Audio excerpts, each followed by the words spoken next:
Good morning. Sean here from Mountains Garage. I typically say good afternoon, but lately I've been getting up really early, coming out in the shop when the sun's coming up. I'm trying to get a few personal things done. So when I come back in the afternoon, after homeschooling all morning, I can work on the projects I have going on in the shop. But I've been working on the shop lately. This room I'm standing in became a catch-all. I think I covered that in the other video. So ended up cleaning it all out, and now I've been working on stuff I should have done a long time ago, like this door opener. You needed to run outlets first, up over, and actually ran outlets along that wall. I never did that before.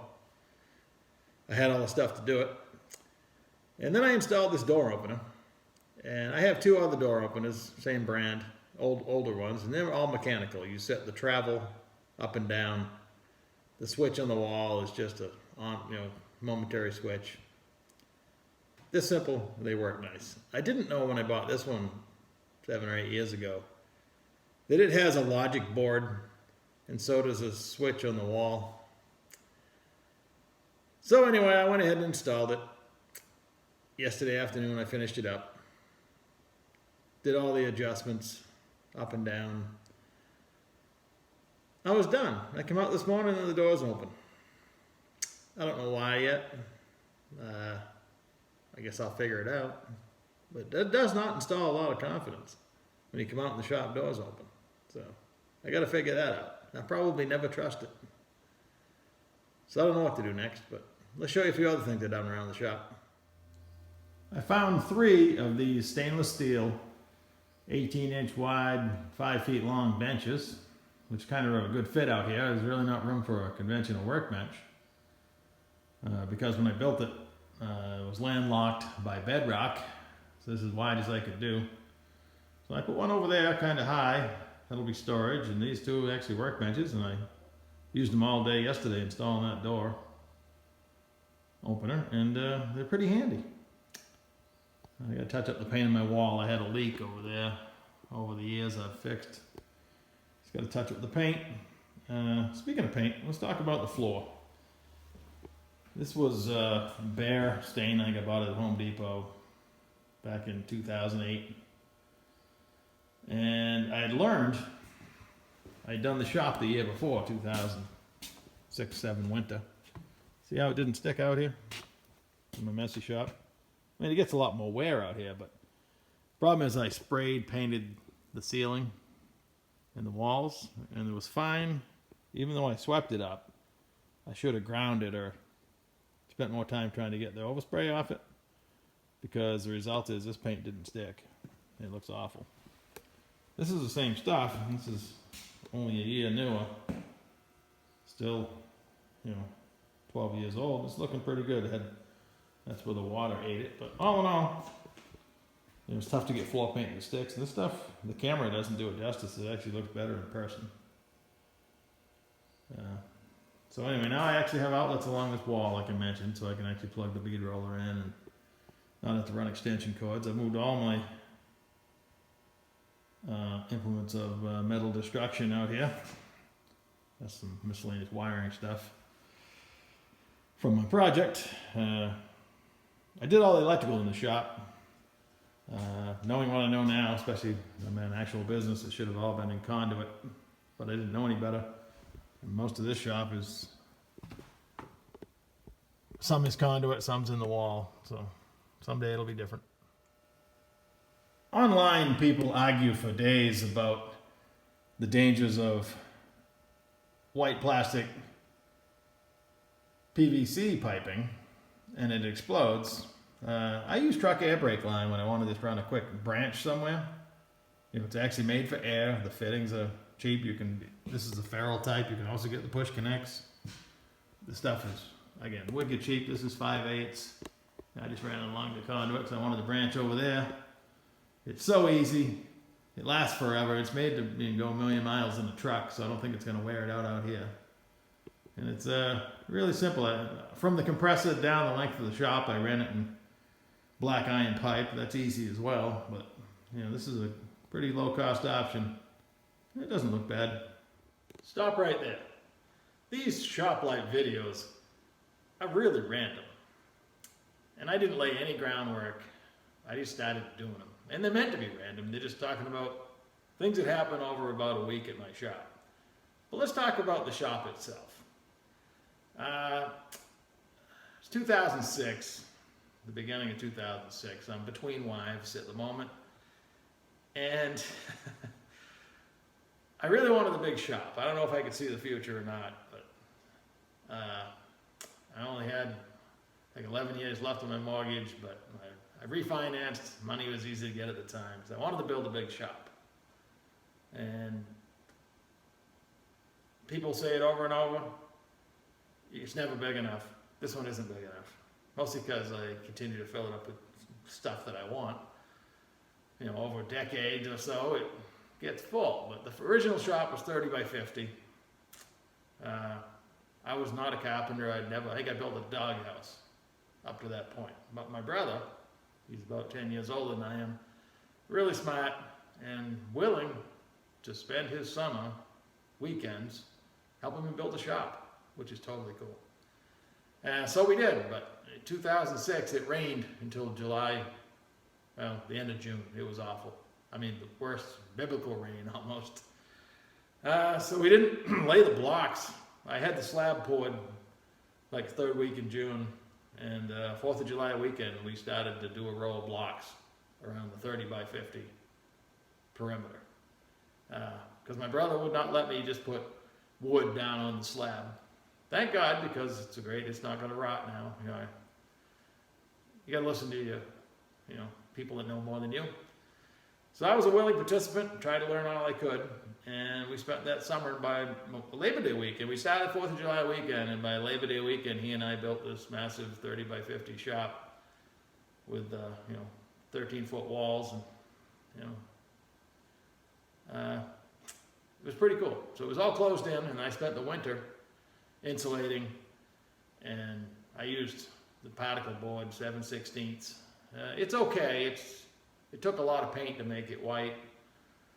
It's a shop. If I left it the color of particle board, it would be pretty dark in here, and I didn't want that. So that was the main shop out there in the summer. So by spring of 2007, I had painted the floor and moved in, started moving my stuff down from the other garage, and it looked huge. 30 by 50, that's huge. Actually bought a lift. In the middle of it, again, I bought the lift midwinter and went ahead and stood it up, but I hadn't even finished the inside of the garage yet, so then I had to work around it. That was kind of a pain. So over that summer, I moved in and got used to it and learned a lot about, what the atmosphere in here was going to be like. This place is a cave. It's built right on bedrock. It's got bedrock on either end. That's why I couldn't go bigger than I did. And it's if I don't open the doors, it's a cave in here. Like, we had 3 days of 90-degree weather last week. It got up to 66 in here. And I don't think I've ever seen it go 70 with the doors shut. It's refrigerated. You put your hand on any steel bench and it's cold. I can open the doors if I want it warm. It's kind of a cool feature. I don't air condition it, and it's beautiful in here. I don't know how healthy it is, but that's why I occasionally open the doors up, let some fresh air in. And now with this automatic door that just opens when it wants to, I guess it'll provide a service of changing the air in my shop for me. So that brings us up to Thanksgiving 2007. The main shop's done. I had left this wall, this was an outside wall at the time, blank. It was just covered with house wrap, because I wanted to build this section on, but it had the money for it. So I was talking to my brother over Thanksgiving. It was it was a pretty decent fall. Hadn't got cold yet here in Maine. And he says, hey, if you can get that slab poured, we can probably get that thing done before Christmas. Well, I got it poured that week. It was pretty well prepped. And we had to do another row block, which takes a whole weekend by itself. And it was starting to get cold.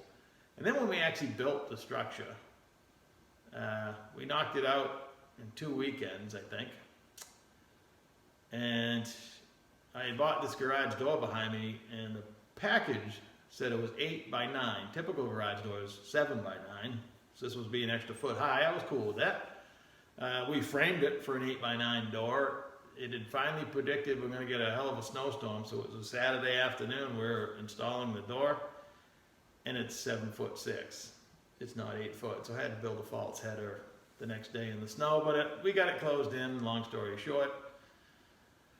And it was a pretty mild winter. I actually sided a lot of the garage outside in January and February, and insulated and chipboard this and painted it.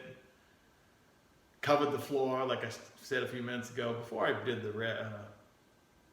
I put plastic sheeting down, painted the walls, and then took it up and painted the floor. And this paint is stuck. So that's the history of the shop. I should have started there on these shop life videos, but now we know the history. So back to modern day. The big block that was here is gone. And this is a 377 small block I'm going to build for myself. Small side note about the engine stand. Once you swap to one of these with a hand crank on it, you don't want the other style anymore. Spinning over, flipping over a big block on the other one, it's a nice stand, but you get your workout. This is easy. You can put it in any position you want. So anyway, this is a brand new 377, well, the crank, rods, and pistons. The block was bought all machined, 30 over, so make a 377. It's a 400 block, 2-bolt. As I get measuring, all your piston specs are on the box, and using the tools I currently had anyway last week, I find the bore to be about 3 thousandths too small. But I wanted to remeasure it with a nice 4 to 5 inch. I wanted to measure the piston with a nice 4 to 5 inch micrometer, which I didn't have. So I looked online, and new American-made ones are a lot of money. There's a lot of Chinese ones around. So I just hunted around and on eBay bought old but perfectly. I mean, they last forever. So, and these come with the standard, so you can check its accuracy. So that's a 4 to 5. That's a 2 to 3 for doing the bearings and stuff. And now I'll remeasure my bore and stuff, but I'm pretty sure I gotta have it homed out a little bit. No big deal. The 377 is gonna have a flat tappet camshaft, and I want to be able to break it in. And I've wanted a test run stand for quite a while. This roll around super heavy duty cart it had a Bridgeport on it. I bought it hoping to put my mill on it, but my mill is too heavy and it overwhelmed it. But if I use this and just bolt everything on, my radiator mount and everything else, I could still use it for something if I wanted to, and it's going to live outside, so the electronics part of the test stand and the radiator, everything will come off, and this will live outside when I make the mounts and all that stuff. It's going to, I just don't have the luxury of the room anymore to store something this big, but this will be a pretty cool engine test run stand, I believe. These are going to be my uprights. They're the actual pieces that held the lift together when I installed that lift. So, this is another project. I just was sitting around one morning out here in the shop at 5 a.m. thinking, I bet I got enough stuff, and I started dragging stuff off the shelf, and I don't have to buy a whole lot. Just gotta build it. Another project. I've been spending most of my time on that Black Money. I gotta get that thing out of here. I'll eventually do a video of what I've done to it, but moving on. I'm outside beside the old tuna can here, and I bought these. I'm going to use 2 of them to build a frame table. That's just a miscellaneous steel, but it's another project. I'm going to make it so it'll live outside, just like it is now, except it'll be a real frame table. It'll take up a little more space, but not much. But it's another project I'm collecting parts for. I have wheels and an I-beam. Just got to do it. So it's another project we'll add to the list. I didn't mention this monster in my list of projects from the last video about projects. But this was a gift, which is awesome. It's only got 60-something thousand miles on it. It's got a Reman motor in it, 8.2 Detroit turbo. Allison MT653 and a 2-speed rear. So I want to take the body off. The upper boom is damaged, and I've always wanted a ramp truck, and I think this will be cool. So the seat was really bad, and a friend of mine posted he had one. So on a hot mosquito-y day, I decided, why not? Let's change out the seat. It's not bad. I might put the cover back on it, but it's a lot better than it was. So this is just a random stuff. If you think my video's random, you should live my life. I took this pallet stacker in trade last year, and it is the handiest rig. I gave up. If I had a cement driveway, I'd roll it around more. If I had room in the shop, I'd probably use it inside. But it lives right here on a couple pieces of plywood, so it doesn't sink down in my driveway too bad. And for instance, last week I rolled that big block out here on a little rolly stand, set it right over the forks, and you pick it up, and the guy backed his pickup right under and we load it in. It's pretty simple. I use it all the time. When I'm out collecting junk, I will, again, just back right up to it, use it to unload. It goes pretty high. And I leave it plugged in every couple months just to charge the battery, but usually just sits here. The tractor with forks is really handy, but so is this. I'm going to do another video dedicated to trailers because I love trailers. But another love I have is old workbenches. This was $30 last week on Marketplace. It was in 2 towns over. The guy had it all hanging on a forklift when I got there, so we didn't even have to get close to each other. I just threw him the money, backed under it, and drove away. Social distancing at its best. I'm going to fix it up, and it's probably going to be an outside workbench. Mostly because the shop is full and I spend a lot of time working outside. Why not have an outside workbench? So I'm going to put a little gray paint on this baby. And again, it's not as nice as those 3 stainless ones I picked up off Marketplace also, but this is pretty cool. I love old workbenches and trailers. All right, that's enough rambling for one day. That's about a week in the life here at the shop. I often say I should set up a still camera because it looks like the junk never moves in here, but I swear I turn everything over once a week. All right, got to get to work. Like and subscribe. Get out there and do something. Take her easy.